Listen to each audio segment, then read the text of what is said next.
अमीर वर्सेस गरीब सास की बहू का पहला नेक। देख कृतिका, तू मेरी सबसे अच्छी दोस्त है। मेरी शादी होने से पहले मैं यही चाहूंगी कि तू अपनी सोच बदलकर ऐसे घर में शादी कर जहाँ तुझे अच्छा परिवार मिल जाए और तू वहाँ खुशी से रहे। कैसी बातें कर रही है रूपाली? तुझे पता है ना, बचपन से ही गरीबी झेलती आ रही हूँ, लेकिन अब मुझसे ये गरीबी और झेली नहीं जाती। मैं और गरीबी बर्दाश्त नहीं कर सकती, इसलिए मैं अमीर घर में शादी करना चाहती हूँ। देख, तू मेरी सहेली है, इसलिए मैं तुझे समझा रही हूँ, वरना तेरा जो दिल करे तू वो कर। तो चिंता मत कर, राहुल की माँ बहुत अमीर है और वो भी खुद अपनी माँ का बिजनेस ही संभाल रहा है। वहाँ पर मुझे किसी भी चीज की कमी नहीं होगी। इतने अमीर परिवार में जाऊंगी, भला किसी चीज की कमी हो सकती है क्या मुझे? अगर ऐसी बात है तो ठीक है, तू अपनी जिंदगी में आगे खुश ही रहना। रूपाली ऐसा कहने के बाद मंडप में बैठती है और अपनी पति के साथ शादी करके उसके साथ 7 फेरे लेती है और अपनी ससुराल के लिए विदा हो जाती है। रूपाली की शादी के बाद कुछ ही दिनों बाद कृतिका की भी शादी हो जाती है और वो अपने बॉयफ्रेंड राहुल के साथ शादी करके अपने अमीर ससुराल में आ जाती है। अरे वाह, मेरा अमीर ससुराल तो दिखने में बहुत ही खूबसूरत है। इतने बड़े घर में रहने वाली हूँ मैं, मुझे तो यकीन ही नहीं होता। दरवाजे पर क्यों खड़ी हो? चलो अंदर आ जाओ। वैसे भी अब तुम इस घर की बहू तो बन ही चुकी हो। मालिनी ऐसा कहकर कृतिका को घर के अंदर बुला लेती है। तभी उसके फोन पर एक फोन आता है। हाँ, तुम चिंता मत करो, मैं समय पर पहुंच जाऊंगी। बस थोड़ी सी फॉर्मेलिटी ही कर रही हूँ। क्या हुआ माँ जी, आपको कहीं जाना है क्या? देखो, मुझे माँ जी मत कहना। मैं तो मॉम या फिर मेरा नाम लेकर ही मुझे पुकार सकती हो तुम। वैसे ये सुप्रिया है, हमारे घर की सबसे खास नौकरानी। हमारे घर की सारी जिम्मेदारियां इसी के सर पर हैं। ये तुम्हें तुम्हारा कमरा दिखा देगी, क्योंकि अभी मुझे एक किटी पार्टी के लिए जाना है। मालिनी ऐसा कहकर अपनी किटी पार्टी के लिए निकल जाती है, जहाँ कृतिका का गृह प्रवेश भी सही से नहीं होता। तो वहाँ रूपाली अपने गरीब ससुराल में सभी जिम्मेदारियों को समझकर चल रही होती है। अचानक उसकी तबीयत खराब होती है, जिसके चलते उसके साथ दुर्गेश्वरी उसे आराम करने के लिए कहती है। बहू, तुम्हें कितनी बार समझाया है, ठंड में ज्यादा पानी का काम मत किया करो, लेकिन तुम हो कि मेरी बात समझती ही नहीं हो। अब देखो, तुम्हें बुखार चढ़ गया ना। अरे माँ जी, आप ये कैसी बातें कर रही हो? थोड़ा सा बुखार ही तो है, थोड़ी देर में ठीक हो जाएगा। वैसे माँ जी, मैं ये कह रही थी कि घर में बहुत सी परेशानियां चल रही हैं और राजीव जी को कोई काम नहीं मिल रहा। क्यों ना मैं कहीं नौकरी ढूंढ लूं? नहीं बहू, तू बाहर काम करने नहीं जाएगी। अरे तू मेरी बहू नहीं बल्कि बेटी जैसी है। मैं तेरे काम करने की नौबत आने ही नहीं दूंगी। मैं खुद कहीं काम करके इस घर की परेशानियों को देख लूंगी। दुर्गेश्वरी ऐसा कहकर अपनी बहू को आराम करने देती है और खुद घर के सारे काम करती है। इसके बाद वो अपने लिए काम ढूंढने निकल जाती है। इसी के चलते उसे एक अमीर घर में खाना बनाने का काम मिल जाता है। वहीं दूसरी तरफ अमीर ससुराल में कृतिका पूरे घर में अकेली यहाँ से वहाँ घूमती रहती है। इस पूरे घर में कोई भी नहीं है मेरे सिवाय, ऊपर से मेरी सास को आज ही के दिन किटी पार्टी में जाना था। कृतिका ऐसे बोर ही हो रही थी, जिसके चलते वो थोड़ी देर टीवी देखकर अपने कमरे में चली जाती है, जहाँ वो सोने की कोशिश करती है। गृह प्रवेश के समय मेरी सास अपनी किटी पार्टी में चली गई और सुहागरात के समय मेरा पति बिजनेस मीटिंग के लिए चला गया। इससे बड़ा और क्या ही हो सकता है? कृतिका ऐसा ही सोच सोच कर सो जाती है। अगले दिन जब सवेरा होता है, कृतिका अपनी पहली रसोई के लिए उठती है। अरे सुबह के 7 बजे हैं, मुझे तो जल्दी उठना चाहिए था। आज मुझे रसोई की रस्म में सबके लिए कुछ अच्छा बनाना जो है। कृतिका रसोई में जाती है और अपनी सास और अपने पति के लिए नाश्ता बनाने लगती है। वो गाजर का हलवा, मिक्स वेज की सब्जी, शाही पनीर और पूरियां बनाकर रख देती है, जिसे वो नाश्ते की टेबल पर लगा देती है। माँ जी और ऋषभ जी ये नाश्ता करके बहुत ही खुश हो जाएंगे और मुझे नेक भी देंगे। कृतिका ऐसा सोच ही रही थी कि तभी वहां पर सुप्रिया आती है और नाश्ते की टेबल पर इतना सारा खाना देखकर कृतिका से कहती है, दीदी मुझे माफ कीजिए, मुझे आपको इन्फॉर्म करना चाहिए था। ऋषभ साहब सुबह ही थोड़ी देर के लिए आए थे और वापस एक बहुत ही बड़ी मीटिंग के लिए विदेश गए हैं, और मालिनी मैडम कल किटी पार्टी से ही गोवा की ट्रिप पर निकल गई हैं। मेरी सास गोवा की ट्रिप के लिए निकल गई हैं? कम से कम मुझे बताना तो चाहिए था। और मेरा पति, उसने तो मुझे शादी के बाद अभी तक मुंह ही नहीं दिखाया है। हे भगवान, अब मैं क्या करूं? मैंने कितनी मेहनत से खाना बनाया था। सुप्रिया दीदी, एक काम करो, ये सारा खाना फेंक दो। आपकी इजाजत हो तो मैं ये सारा खाना गरीबों में बंटवा दूं?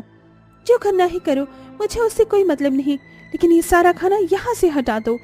कृतिका को बहुत बुरा लगता है। वहीं सुप्रिया वो सारा खाना पैक करके एक मंदिर के पास गरीब लोगों में बांटने लगती है। उस लाइन में राजीव भी होता है। वो अपना सारा खाना पैक करके घर ले आता है। रूपाली देखो मैं तुम्हारे लिए क्या लेकर आया हूँ, कितना बढ़िया बढ़िया खाना है। एक औरत ये सारा खाना बांट रही थी। ये अमीर लोग भी ना इतना खाना बनवा लेते हैं जो इनसे खाया भी नहीं जाता। राजीव कृतिका बहुत प्यार से वो खाना खाते हैं। तो वहीं दूसरी तरफ दुर्गेश्वरी अपनी मालकिन के घर पर काम कर रही होती है। तभी मालकिन की बहू श्वेता अपना लहंगा लाकर अपनी सास को दिखाती है। माँ जी देखो ना, मेरा लहंगा चूही ने कुतर दिया है। कितना सुंदर और प्यारा लहंगा था, अब मैं इसका क्या करूँ? करना क्या है बहू, कूड़े में फेंकवा दे। जा दुर्गेश्वरी, ये लहंगा कूड़े में फेंक दे, अभी बेकार हो गया है। वो लहंगा बहुत सुंदर और बिल्कुल नया था। दुर्गेश्वरी उसे देखकर अपनी मालकिन से कहती है, अगर आपको बुरा न लगे तो क्या मैं ये लहंगा रख सकती हूँ इसे फेंकने की जगह? मेरे लिए तो ये कूड़ा कचरा ही है, तुम्हें लेना है तो ले लो, कोई दिक्कत नहीं है। दुर्गेश्वरी बहुत खुश होती है और वो उस लहंगे को अपने घर ले आती है, जहाँ वो अपनी सिलाई की मशीन रखकर उस जगह को अच्छे से सी देती है जहाँ से चूहे ने उसे कुतर रखा होता है। अच्छा हुआ जो मैंने लहंगा फेंका नहीं, ये तो बहुत ही कीमती लहंगा है। अभी तक मैंने अपनी बहू को कुछ भी नहीं दिया, आज मैं ये लहंगा उसे ही दूंगी। दुर्गेश्वरी उस लहंगे को अपनी बहू को देने के लिए उसके पास जाती है और उसे देते हुए कहती है, बहू मैंने तुझे आज तक कुछ दिया ही नहीं है, एक नेक के तौर पर मैं आज तुझे ये लहंगा देती हूँ, बता कैसा लगा तुझे? रूपाली की आंखों में आंसू आ जाते हैं और वो अपनी सास का ये प्यार देखकर बहुत खुश होती है। मेरे लिए इतना किया, वही मेरे लिए बहुत बड़ी बात है। आपका बहुत शुक्रिया माँ जी। रूपाली अपने गरीब परिवार में बहुत खुशी से रह रही थी। तो वहीं सुप्रिया की सास अपनी एक किटी पार्टी में अपनी सहेलियों से बात कर ही रही होती है, जहाँ पर बहू का टॉपिक छिड़ जाता है। जब से मेरी नई बहू आई है मैं किटी पार्टी में थोड़ा कम आती हूँ। अरे वो इतनी प्यारी है ना, छोटी छोटी बातों पर मेरा ख्याल रखती है। मेरी बहू भी बहुत अच्छी है। अरे मेरे साथ शॉपिंग पर आती है, मेरा ख्याल रखती है। अभी कुछ दिनों से वो बीमार है। कल मैं किटी पार्टी में इसलिए नहीं आई थी क्योंकि मैं उसकी देखरेख कर रही थी, क्योंकि वो भी तो किसी की बेटी है। मालिनी, तुम्हारे घर भी तो बहू आई है, तुम नहीं बताओगी अपनी बहू के बारे में? मैंने तो अभी तक अपनी बहू को जरा भी टाइम नहीं दिया। मुझे तो ये भी नहीं पता कि मेरी बहू का स्वभाव कैसा है, उसे अपनी सास से क्या क्या उम्मीदें होंगी। मैंने उसे जरा भी प्यार नहीं किया। एक सास होने के नाते मुझे उसके पास जाना पड़ेगा। मालिनी उसी वक्त किटी पार्टी से उठती है और अपने घर के लिए निकल जाती है। घर जाने से पहले वो अपनी बहू के लिए कुछ तोहफे भी खरीद लेती है। तभी घर पहुंचकर, कृतिका मैं जानती हूँ कि मैंने तुम्हें अभी तक एक सास के होते जरा भी प्यार नहीं किया और एक भी नेक नहीं दिया, इसलिए ये सारे तोहफे तुम्हारे लिए हैं। और हाँ, आज मैं तुम्हारे हाथों का खाना भी जरूर खाना चाहूंगी। अचानक से जिस प्यार के लिए कृतिका बड़े से घर में तड़प रही थी वो उसकी सास उसे दे देती है। कृतिका बहुत ही प्यार से अपनी सास के लिए खाना बनाती है, जिसके बाद मालिनी अब अपनी बहू कृतिका के साथ काफी समय बिताती है और एक सास नहीं बल्कि सहेली की तरह रहने लगती है।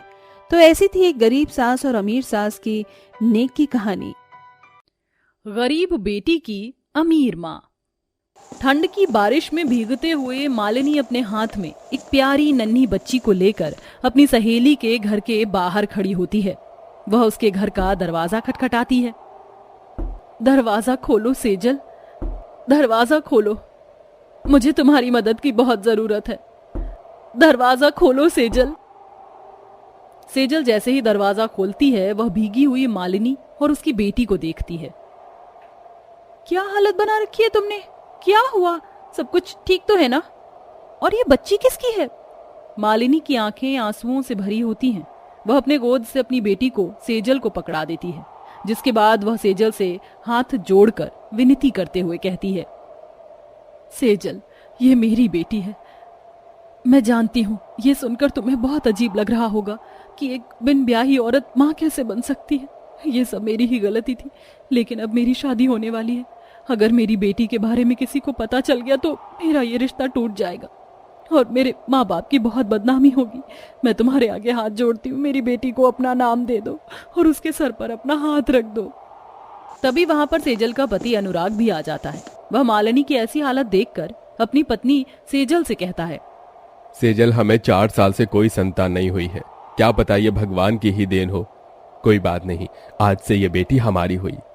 मालिनी एक आखिरी बार अपनी बेटी के सर पर हाथ रखकर उसे आशीर्वाद देते हुए कहती है, मुझे माफ कर दे मेरी प्यारी बेटी, मुझसे बहुत बड़ी भूल हो गई है। मैं तुझे एक माँ का प्यार न दे पाई, लेकिन मेरी सहेली तुझे हमेशा अपनी बेटी की तरह पालेगी। खुश रहना मेरी बच्ची। मालिनी रोते हुए गांव से शहर की बस पकड़ती है और निकल जाती है। इसके बाद मालिनी शहर में एक बहुत अमीर खानदान में शादी कर लेती है और वहां खुशी से रहने लगती है। देखते ही देखते अब सेजल मालिनी की बेटी की अच्छे से परवरिश करती है और उसे पाल पोस कर बड़ा कर देती है। माँ, मैंने खाना बना दिया है, मैं नदी किनारे पानी लेने जा रही हूँ। आराध्या ऐसा कहकर मटकी उठाती है और नदी किनारे पहुंच जाती है, जहां वह नदी से पानी भरकर जंगल के रास्ते वापस अपने घर की तरफ लौट रही होती है। वहीं पर एक पुनीत नाम का लड़का अपनी गुलेल से उसकी मटकी फोड़ देता है। कौन है यहाँ? किसने ये सब किया है? अरे कौन हो सकता है? मेरी गुलाबो, मैं हूँ तुम्हारा पुनीत। पुनीत, ये क्या किया तुमने? देखा तुमने मेरी मटकी फोड़ दी। अब मुझे माँ बहुत डांटेंगी। ओहो, अपनी माँ से तुम बहुत ज्यादा घबराती हो। तुम्हारी ही माँ है या सौतेली माँ? ये तुम कैसी बातें कर रहे हो? वो मेरी ही माँ है। पुनीत आराध्या की बात सुनकर उसका हाथ पकड़ लेता है और उसे अपनी तरफ जोर से खींचता है। अरे मेरी गुलाबो, एक चुम्मा लिए बिना तो मैं तुम्हें जाने नहीं दूंगा यहाँ से। पुनीत, मेरा हाथ छोड़ो, मुझे जाने दो। यहाँ से अगर किसी ने देख लिया तो क्या सोचेगा? उसी वक्त अनुराग दोनों को एक साथ देख लेता है, जिसके चलते वह गुस्से से आराध्या का हाथ पकड़ता है और उसे वहां से घर पर ले आता है। देखो क्या कर रही है ये लड़की यहाँ। अरे इसने हमारा नाम डुबो के रख दिया है। इस गांव में हमारी कितनी इज्जत है, लेकिन इसे थोड़ी ना समझ आएगी। आखिर है तो गंदा खून ही। ये सुनते ही आराध्या के पैरों तले जमीन खिसक जाती है। ये बिल्कुल अपनी माँ जैसी है। जो उसने किया वही अब ये भी करेगी। मैं नहीं चाहता कि इस गांव में मेरी कोई बदनामी हो। इसे बोलो यहां से चली जाएगी। अपने बीते हुए कल के बारे में सुनकर आराध्या को बहुत बुरा लगता है। उसे तो आज तक ये भी नहीं पता था कि जिस घर में वो रह रही है वो माँ बाप उसके हैं ही नहीं। पिताजी, आप ये कैसी बातें कर रहे हो? माँ देखो पिताजी क्या कह रहे हैं। क्या मैं आपकी बेटी नहीं हूं? सेजल रोते हुए कहती है, सच कहा इन्होंने, तुम मेरी बेटी नहीं हो। तुम्हारी माँ यहाँ नहीं, शहर में है और बहुत अमीर है। हाँ, और अब तुम भी यहां से चली जाओ। तुम इस घर में नहीं रह सकती। अपनी माँ के पास जाओ और उससे अपना हक मांगो। अनुराग बेचारी आराध्या को घर से निकाल देता है। आराध्या बेचारी रोते रोते बस स्टैंड पर पहुंच जाती है और अपनी किस्मत के बारे में सोचकर रोने लगती है। कैसी किस्मत है मेरी, कैसी माँ थी मेरी जो मुझे छोड़कर यहाँ से शहर चली गई, सिर्फ और सिर्फ अमीर खानदान में शादी करने के लिए। उसने एक बार भी मेरे बारे में नहीं सोचा। हे भगवान, ऐसा कैसे हो सकता है? कोई माँ अपने बच्चों के बारे में क्यों नहीं सोच सकती? उसके सामने शहर की बस आकर रुकती है और वह उस बस में चढ़ जाती है, जिसके बाद वह सीधा शहर पहुंचती है। शहर में गांव से भी ज्यादा ठंड होती है। वह ठंड में यहाँ वहां भटक रही होती है। कितनी ठंड है यहाँ, मेरे पास तो एक सही सा स्वेटर भी नहीं है पहनने के लिए। अब मैं कहाँ जाऊं? कैसे पता करूं कि मेरी माँ कौन है? आराध्या ठंड से कपकपाते हुए यहाँ वहां लोगों से अपनी माँ के बारे में पूछने की कोशिश करती है, लेकिन कोई उसे कुछ नहीं बता पाता।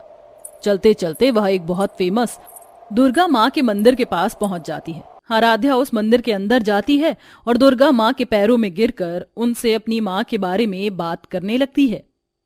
दुर्गा माँ, अब आप ही मेरी मदद करो मेरी माँ को ढूंढने में। पता नहीं कहाँ है मेरी माँ। क्या मेरी माँ मुझे देखकर खुश होंगी या फिर अपनी गलती के चलते मुझे देखकर पछतावा करेंगी? आराध्या दुर्गा माँ के मंदिर में फूट फूट कर रो रही होती है। तभी उसे ठंड और भूख लगती है। वहीं वह मंदिर के बाहर सीढ़ियों के पास आकर देखती है, जहां एक औरत गरीबों में कंबल और खाना बांट रही होती है।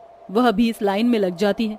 जैसे ही उसका नंबर आता है, वहां पर और कोई नहीं बल्कि मालिनी ही गरीबों को कंबल और खाना बांट रही होती है। मालिनी आराध्या को देखकर उससे कहती है, अरे ये क्या, तुम्हारी आंखें तो रो रो कर सूजी हुई हैं। क्या हुआ? कोई परेशानी है तो मुझे बताओ, मैं तुम्हारी मदद करती हूँ। मेरी मदद तो ऊपर बैठा भगवान भी नहीं कर रहा है, आप कैसे करोगी? मैं यहाँ मेरी माँ को ढूंढने आई हूँ। मेरी माँ ने बचपन में मुझे अपनी सहेली को सौंप दिया और मेरी बिना गलती पर उन लोगों ने मुझे इल्जाम लगाकर धक्के मार कर निकाल दिया। इसलिए मैं यहाँ शहर में आई हूँ अपनी माँ को ढूंढने। आराध्या की बात सुनकर मालिनी को अपने बीते हुए कल के बारे में याद आता है और वह अपने मन में सोचती है, मेरी भी तो एक बेटी थी, पता नहीं वह किस हाल में होगी। मैं उसको अपनी सहेली के पास छोड़ आई, उसके बाद मैंने उसके बारे में एक बार भी पता नहीं लगाया। मालिनी ऐसा सोचते हुए आराध्या को एक कंबल और खाने का कुछ सामान दे देती है, जिसके बाद आराध्या वह कंबल और खाना ले जाकर मंदिर की सीढ़ियों पर ही बैठ जाती है। वहीं दूसरी तरफ मालिनी सभी गरीबों में कंबल और खाना बांटकर वापस घर लौट जाती है। उसके दिमाग में ये सब पूरी रात भर चलता रहता है और वह रात में सो भी नहीं पाती। भगवान ने मुझे बेटा दिया, लेकिन बेटी होने की आस मुझे आज तक सता रही है। कितनी कोशिश की लेकिन कोई बच्चा नहीं हो पाया। बेटे के बाद शायद ये मेरे कर्मों का फल है। मुझे अपनी बेटी को ढूंढ लेना चाहिए। मालिनी रात भर ऐसा सोचकर सो जाती है। अगले दिन वह सुबह उठते ही शहर से गांव की बस में बैठती है और गांव में वह अपनी सहेली के घर पहुंचकर उससे अपनी बेटी के बारे में पूछती है। मेरी बेटी, मुझे मेरी बेटी को एक बार देखने दो सेजल। बताओ मेरी बेटी कहाँ है? तुम्हारी बेटी तुम्हें ढूंढने ही शहर गई थी, क्या तुम्हें वो अभी तक नहीं मिली? ये देखो, तुम्हारी बेटी इतनी बड़ी हो गई है और ऐसी दिखती है। इस बच्ची को तो मैंने देखा था मंदिर के बाहर। क्या सच में ये मेरी बेटी है? मुझे तो यकीन ही नहीं होता। तभी इसे देखकर अपनापन लग रहा था। ऐसा लग रहा था जैसे इससे मेरा कुछ लगाव है। मुझे अपनी बेटी को ढूंढने के लिए निकलना होगा। मालिनी उसी वक्त गांव से वापस शहर लौटती है। मंदिर के यहाँ इधर उधर पागलों की तरह अपनी बेटी को ढूंढती है। तभी मंदिर की सीढ़ियों पर मालिनी को अपनी बेटी आराध्या ठंड में कंबल के अंदर लिपटी हुई नजर आती है। मालिनी उसे फौरन गले से लगाती है और उसे प्यार करते हुए कहती है, मेरी बेटी, प्यारी बेटी, मुझे माफ कर दे। मैंने तुझे अपने आप से इतने समय तक दूर रखा। मुझे तेरे साथ ऐसा नहीं करना चाहिए था बेटी। देख, तेरी माँ तुझे लेने आई है। मालिनी आराध्या को सारा सच बताती है, जिसके बाद आराध्या रोते हुए अपनी माँ से कहती है, क्यों माँ, क्यों आपने मुझे इस तरह किसी और को सौंप दिया? ऐसी क्या मजबूरी थी आपकी जो आपको आपकी बेटी की जरा भी याद नहीं आई? पता है मुझ पर क्या क्या बीती है? सब जानती हूँ बेटी, मुझे माफ कर दे। चल, मैं तुझे अपने घर लेकर जाना चाहती हूँ। मालिनी अपनी बेटी को अपने साथ अपने घर ले आती है, जहां वीरेन उससे आराध्या के बारे में पूछता है। मालिनी वीरेन को अपने बीते हुए कल के बारे में सब कुछ बताती है, जिसे सुनकर वीरेन को बहुत तेज गुस्सा आता है। तुमने जो किया बहुत गलत किया, लेकिन तुमने सच्चाई का सामना किया, ये भी बहुत बड़ी बात है। इसलिए मैं तुम्हें माफ करता हूँ। वीरेन ऐसा कहकर आराध्या और मालिनी को गले से लगा लेता है। वहीं उसका बेटा मयंक भी आता है और वह भी सभी बातें समझकर आराध्या को अपनी बहन के रूप में स्वीकार कर लेता है। जिसके बाद मालिनी अपनी बेटी के लिए वो सब कुछ करती है जो वो कर ना पाई, और उसे ठंड में घुमाने के लिए मनाली भी लेकर जाती है। अब आराध्या के पास अपना खुद का एक पूरा परिवार था। इसी के चलते एक अमीर माँ को उसकी बेटी मिल जाती है।